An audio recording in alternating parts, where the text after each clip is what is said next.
Alright, the weather's a little too cold out there for me right now, so I'm just going to go ahead and film in here. That way you don't hear me coughing. So, refugees and pawns. And I'm seeing a lot of stuff talking about the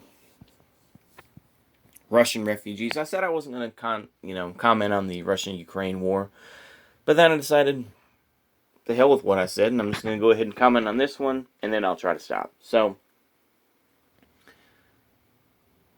refugees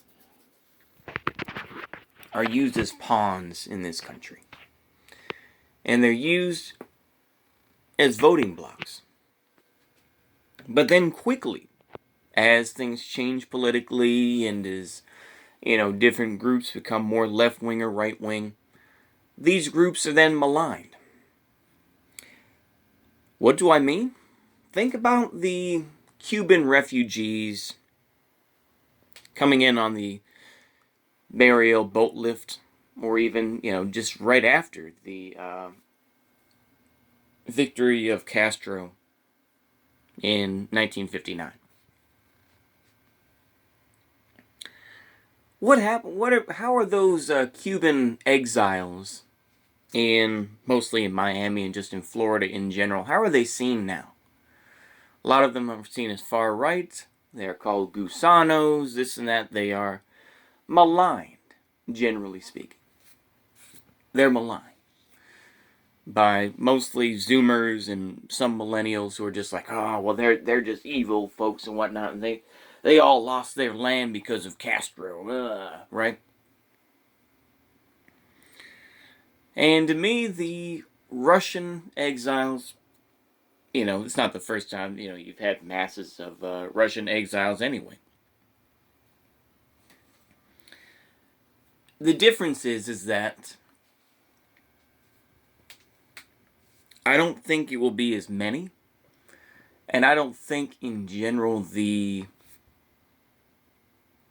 Russian exiles are going to come to the United States in many cases. They're going to go to Georgia. They're going to go to Azerbaijan. They're going to go to maybe Armenia. They're going to go to maybe Poland, this and that. But I don't think... But in many cases, this is going to be the rich kids anyway. It's the same thing with Syrians who leave.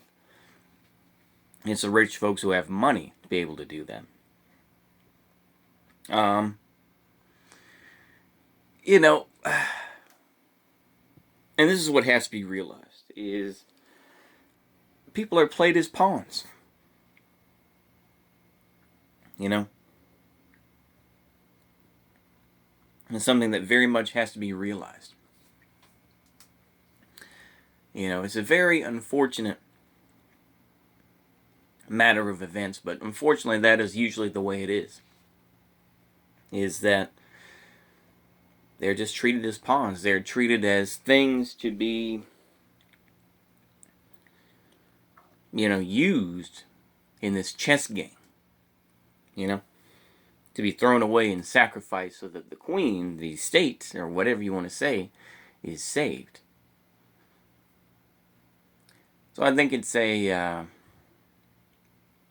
interesting effect. Actually, I don't even know what the hell I'm talking about, but screw it, I'm going to go ahead and put this video out.